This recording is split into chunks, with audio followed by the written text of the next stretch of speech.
किस बात के लिए नहीं जा रहे सो हम बता देते हैं। क्योंकि हम आजकल जोड़ घटाव बहुत करते हैं। उसमें पुलिस बैरक है। अच्छा, यहाँ पुलिस बैरक नहीं है, पुलिस बाहर रहता है। और बंगले से गमला गायब हो गया। गमला तो बताना पड़ेगा, वो गमला कौन ले गया? अपनी चोरी को बचाने के लिए, अपने इमेज को बचाने के लिए आप कुतर्क गढ़ रहे हैं। तो कुतर्क तो ठह गया, आरजेडी करे। आप लोगों को सारा खेल खेलना आता है। अब जब हमको सब खेल खेलने आता है, आपको गुलियो डंडा नहीं आता है, तो काहे खेल रहे हैं? वो तोड़ देवे जवाब देने लगे। हम तो हौसला में तो कहते कि बैठिए ना महाराज, आपके चलते तो नाश हो गया ही पटिया का है। लेकिन राजा आदमी क्या दिक्कत है? न खाने का, न पहनने का, भवन आलीशान, घर आलीशान, जिधर देखिए उधर घर मिल जाता है। नमस्कार, आप लाइव सिटीज देख रहे हैं। आपके साथ मैं हूं वसीम खान। फ्रेम में आपको जेडीयू के मुख्य प्रवक्ता सह एमएलसी नीरज कुमार जी दिख रहे होंगे। इन दिनों सुर्खियों में है क्योंकि जमकर निशाना साध रहे हैं आरजेडी पर और कई गंभीर सवाल भी खड़े कर रहे हैं। मगर अब आरजेडी ने भी मोर्चा खोल दिया है और पत्रों का सिलसिला जो है वो जोरों शोरों पर। आरजेडी ने भी पत्र लिखा है भवन निर्माण विभाग को और कई नाम उस पत्र में आरजेडी ने शामिल किए हैं, जिसमें से 2 नाम तो जेडीयू के ही हैं। एक दिवेश चंद्र ठाकुर जो कि सीतामढ़ी से सांसद 2024 लोकसभा चुनाव में जीत कर आए, संजय झा जो कि राज्यसभा के सांसद हैं, उन्हें भी आवास आवंटित है। इन तमाम नामों को लेकर के पत्र लिखा गया है। जीतनराम मांझी का भी नाम है। नीरज जी, आप पत्र लिख रहे थे, कई तरह के गंभीर सवाल आपने खड़े किए, मगर अब आरजेडी भी पत्र लिखी है। आरजेडी ने भी भवन निर्माण विभाग को उन्होंने कहा है कि भाई संजय झा हो या दिवेश चंद्र ठाकुर हो, जीतनराम मांझी हो, इनको किस हैसियत पे आवास आवंटित है?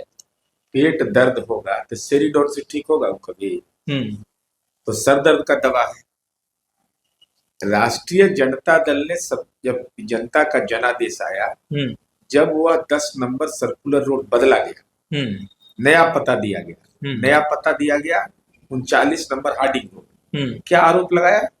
मैं चुप रहा उस समय। आरोप लगाया कि जानबूझ करके राजनीतिक प्रतिशोध से यह किया जा रहा है। यह भी कहा गया कि 20 साल से रह रहे हैं, मैंने कोई नियम कायदा कानून से मतलब नहीं है। अब मेरा सवाल अब है, तब मैंने बाद में सवाल शुरू किया। अब आज लाइव सिटीज के माध्यम से हम नया सवाल खड़ा कर रहे हैं। मान्यवर जो बयानवीर लोग हैं, जरा हमको बताइए कि 89,000 वर्ग फीट पे ज्यादा होता है या 1,20,000 वर्ग फीट ज्यादा होता है? 89,000 स्क्वायर फीट का है 10 number circular road, 39 Harding road है 1,20,000 स्क्वायर फीट का। तो आपको तो बड़ा बंगला मिल रहा है, तभी ठेहुनुमा से लोर कहल गिरा रहे हैं। इसीलिए हमको आशंका लगता है कि वहां कुछ है गुप्त चीज। नहीं तो आखिर हमको बड़ा घर मिलेगा तो हम चले जाएंगे ना भाई। 89,000 स्क्वायर फीट का वो 10 नंबर है, और जहां मिला है उनको 1,20,000 का है। अब देख लीजिए इनका हाल, देख लीजिए। वहां गेस्ट रूम नहीं है, यहाँ गेस्ट रूम भी बना हुआ है।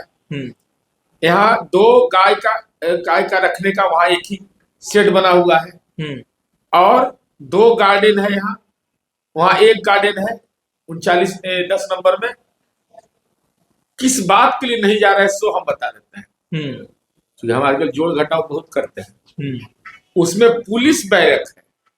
अच्छा, यहाँ पुलिस बैरक नहीं है, पुलिस बाहर रहने का है। क्या मतलब है ये? और आपने इसको बिंदु बना लिया सियासत का। नीतीश कुमार जी अपमानित कर रहे हैं, सब भूल गए। जब नीतीश जी मुख्यमंत्री बने थे तो राबड़ी देवी जी ने कहा कि मकान नहीं खाली करेंगे, ऐसी बातें मीडिया में आई। तो नीतीश जी ने कहा कि भाई भाभी को रहने का मन है तो भाभी रहे। राजकीय अतिथिशाला में नीतीश कुमार जी रहते थे, जहां हमको स्मरण है। तो अब सवाल तो हमारे पाले में है। बंगला आपको बढ़ा दे रहे हैं, तब आप कह रहे हैं प्रतिशोध हो रहा है, और बंगले से गमला गायब हो गया। गमला तो बताना पड़ेगा, वो गमला कौन ले गया? नहीं तो आरजेडी भी जो सवाल पूछ रही है उसका तो जवाब दीजिए। मैं बता रहा हूँ, अब उस पर भी आ रहा हूँ। माननीय देवेश चंद्र ठाकुर जी ने कहा है कि मेरे पास सारा कागजात दिखाया है कि हम मार्केट रेंट पर किराया पर दे रहे हैं, जो सरकार का नीति है, बिजली का बिल दे रहे हैं। तब इस पर क्या कहना है इनको? अभी जो लिखे वो फंसेंगे पेरा में, वो कहे लीगल नोटिस देंगे हम। और देवेश बाबू संजय मुंबई, उनके बारे में मुझे औपचारिक जानकारी नहीं है, लेकिन जब पूछिएगा तो जवाब मिल जाएगा। अब मुंबई में रहते हैं, मुंबई वाला इंजेक्शन ना बड़ी टाइट होता है, लीगल इंजेक्शन होगा, समझ में आ जाएगा। माननीय देवेश चंद्र ठाकुर जी ने यह कहा है और पूरा दस्तावेज दिखाया। उन्होंने कहा कि भाई ये तो मेरे पास एक करंट रसीद है सब, तब क्या कहिएगा, उसके बाद कहने लायक बचिएगा। माने अपनी चोरी को बचाने के लिए, अपने इमेज को बचाने के लिए आप कुतर्क गढ़ रहे हैं, तो कुतर्क तो ढह गया। देवेश चंद्र ठाकुर जी ने एक और पत्र आरजेडी ने लिखा है। यह पत्र महामहिम राज्यपाल महोदय को लिखा गया है। शायद इस पत्र की जानकारी आपको। हाँ, बिल्कुल। मंत्री अशोक चौधरी को पद से हटाया जाए, जांच हो, और उनके डिग्री पर भी कई सवाल खड़े। अब इस संबंध में अपॉइंटिंग अथॉरिटी पे अपॉइंटमेंट किसको अधिकार है? यूनिवर्सिटी सर्विस कमीशन को। यूनिवर्सिटी सर्विस कमीशन के जो भी तथ्य की जांच करना था, उसके आधार पर शिक्षा विभाग ने जानकारी मांगी, और जो माननीय शिक्षा मंत्री जी का मैंने बयान सुना। सुनील बाबू एडीजी स्तर के पदाधिकारी रहे, कोई साधारण नहीं रहे। आईपीएस नेता उता बन जाएगा, आईपीएस आईएएस नहीं बन पाता है आदमी। और उनके घर का संविधान सभा में सदस्य रहे। तो जब उन्होंने कारण परीक्षा किया है, कुछ कागजात में कमी है, अपॉइंटमेंट पर रोक लगा दिया, तो अब आप महामहिम को आवेदन लिखिए, ये आपका अधिकार क्षेत्र है, तो लाभ मिलवे नहीं किया था, लिखने से फायदा। अरे अपॉइंटमेंट में ज्वाइनिंग हुआ ही नहीं, ज्वाइनिंग पेंडिंग में डाल दिया गया। तो जब पेंडिंग और एजुकेशन मिनिस्टर ने सार्वजनिक रूप से बयान दिया है, तो चिट्ठी लिखते रहिए। नहीं, जांच तो होना चाहिए ना नीरज जी। नहीं अरे भाई, तो कैसे ये में ज्वाइनिंग नहीं हुआ? अगर जांच नहीं होती तो ज्वाइनिंग हो जाता। नहीं, अगर वो मंत्री रहेंगे तो आरजेडी का कहना है कि अधिकारी भी दबाव में रहेंगे, डरे सब रहेंगे, रिपोर्ट भी उन्हीं के अनुसार बनाया जाएगा। यूनिवर्सिटी सर्विस कमीशन का बाजाबता रिजल्ट सीट है, वो कैसे कोई हटा देगा, उसे ओमिट कर देगा कोई आदमी? ये संभव है? आज के डेट में, कंप्यूटराइजेशन के डेट में कैसे ओमिट कर दी जाएगा? सजा तो प्राथमिकता है। आरजेडी करिए, आप लोगों को सारा खेल खेलना आता है। अब जब हमको सब खेल खेलने आता है, आपको गुलियो डंडा नहीं आता है, तो काहे खेल रहे हैं हमारे साथ? तो चल जाइए, वो दीरा में बैठल रही है, दियर में जाके। नहीं, सत्ता का दुरुपयोग करते हैं। सत्ता का दुरुपयोग तो वर्ल्ड बुक ऑफ रिकॉर्ड्स में नाम दर्ज हुआ ऐसे ही नीतीश कुमार जी का। नीतीश कुमार जी वह व्यक्ति हैं, अगर आप गुनाह करिएगा, बहुत नजदीकी रहिएगा, तो आपको पहचानवे नहीं करेंगे, सर घुमा लेंगे इससे। अब आप तनाव में रहिए, और कानून भी अपना काम करता है। यही बात तो आरजेडी कह रही है कि नीतीश जी पहचानते कहाँ है किसी को? पहचानते नहीं तो जनता कैसे पहचान दी? अभियो वो तो 10,000 वाला कितना बार आपने जवाब दे दिया, कितना बार विपक्ष ने सवाल खड़ा कर दिया कि 10,000 का मैजिक ने नीतीश कुमार 10,000 का मैजिक है, तो भैया बहन योजना क्या है झारखंड में? यहाँ हमसे मत टकराइएगा, फंस जाइएगा। राष्ट्रीय जनता दल को फंसा देंगे अबसी तुरंत। जितना दिन का कार्य अवधि हुआ है मुख्यमंत्री महिला योजना के घोषणा का, बताइए मैया बहन योजना का क्या स्थिति था? तो आप कर रहे थे तो राम राम, हम महिला को स्वावलंबी बना रहे हैं, तो महिला का श्राप पड़ गया ना। लक्ष्मी का अपमान करिएगा तो श्राप पड़ गया, देखे नहीं?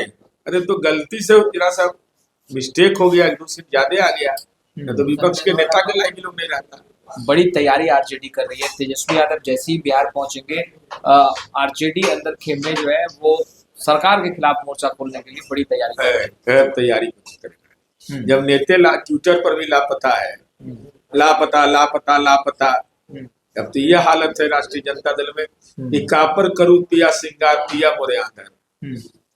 किससे बात करे लोग? कौन नेतृत्व करता है इस पार्टी का? प्रेस रिलीज जारी करते हुए आरजेडी ने कहा है कि तेजस्वी यादव जब बिहार पहुंचेंगे तो फिर नए तेजस्वी देखने के लिए मिलेगा, और सड़क से लेकर सदन तक सरकार को मुंहतोड़ जवाब दिया है। मुंहतोड़ जवाब देने लगे हम तो हाउस में रहते तो कहते कि बैठिए ना महाराज, आपके चलते तो नाश हो गया, पटिया का नाश हो गया, तेजस्वी आरजेडी का नाश हो गया, महागठबंधन का नाश हो गया। और कांग्रेस पार्टी को कुछ खोने के लिए क्या है? लिखिए हिम्मत करके कि महागठबंधन का नेता नहीं है तेजस्वी यादव। जब आपने यह कह दिया है कि इनके चलते नुकसान हुआ है, इनसे गठबंधन रखने से कोई फायदा नहीं। तो माया मोह छोड़िए, कहाँ इसके चक्कर में पड़े हुए हैं। उनका तो राहुल गांधी से बात होता है, तो परिवार किनको राहुल गांधी से बात? लालू प्रसाद यादव, तेजस्वी यादव, राहुल जी को तो खत्म कर दिए। हम तो डूबे हैं सनम, तुमको भी ले डूबेंगे। कहाँ पहुंचा दिया पूरा महागठबंधन। अहंकार नहीं रखना चाहिए आदमी को। तेजस्वी यादव अहंकारी है। अहंकारी नहीं है तो और क्या है। इस ढंग से व्यवहार किया जाता है, आचार व्यवहार राजनीति में। अच्छा आप बताइए, आज तक एक यात्रा पूरा हुआ? इस नौजवान आदमी है, एक यात्रा जो नहीं पूरा कर सकता हो। हम मुकाबला चचा से करने चले थे, और चचा 4 डिग्री टेम्परेचर में घूम रहे हैं। जो आदमी रोज घूम रहा है, यहाँ एक बैग लुप हो जाना है। क्या हो गया भाई? तो कोविड काल, तो हम नहीं रहेंगे बिहार में। चुनाव हार गए, पता नहीं चल रहा है किसी को। ऐसे राजनीति करने वाला आदमी होता है। अरे राजनीति तो जीवंतता की चीज है। विपक्ष का काम है, अभी बताइए 7 निश्चय पार्ट 3 अभी होगा कैबिनेट से। विपक्ष के नेता को सलाह नहीं देना चाहिए? जब पब्लिक से सलाह मांगा जा रहा है, इनको भी देना चाहिए। लेकिन राजा आदमी है, क्या दिक्कत है? न खाने का, न पहनने का, भवन आलीशान, घर आलीशान, जिधर देखिए उधर घर मिल जाता है। ये साधारण नसीब की चीज है, ये सबके बस का चीज है। इधर देखिएगा फुलवारियों में मिल जाएगा नगर, इधर देखिएगा दानोपुर में मिल जाएगा, शेखपुरा में भी मिल जाएगा, मुजफ्फरपुर जाइए तो उधरों मिल जाएगा, गोपालगंज जाइए तो वहां भी मिल जाएगा। अरे ये जन नायक कर्पूरी ठाकुर की धरती है। जो त्याग करेगा वही राजनीति में आगे बढ़ेगा। जिसको माया मोह रुपया पद रहेगा, झोला टांगते रह जाइएगा। तो आपने सुना नीरज कुमार जी को। देखिए अब पोस्टरवार नहीं बल्कि पत्रवार एक दूसरे पर किए जा रहे हैं, जहां एक तरफ नीरज कुमार जो कि जेडीयू के मुख्य प्रवक्ता हैं, सहमिलसी हैं, वो जमकर सवाल खड़े कर रहे हैं प्रमाण के साथ। वहीं दूसरी तरफ आरजेडी ने भी पत्र लिखना शुरू कर दिया है। फिलहाल इस वीडियो में इतना ही। आपका बहुत बहुत शुक्रिया।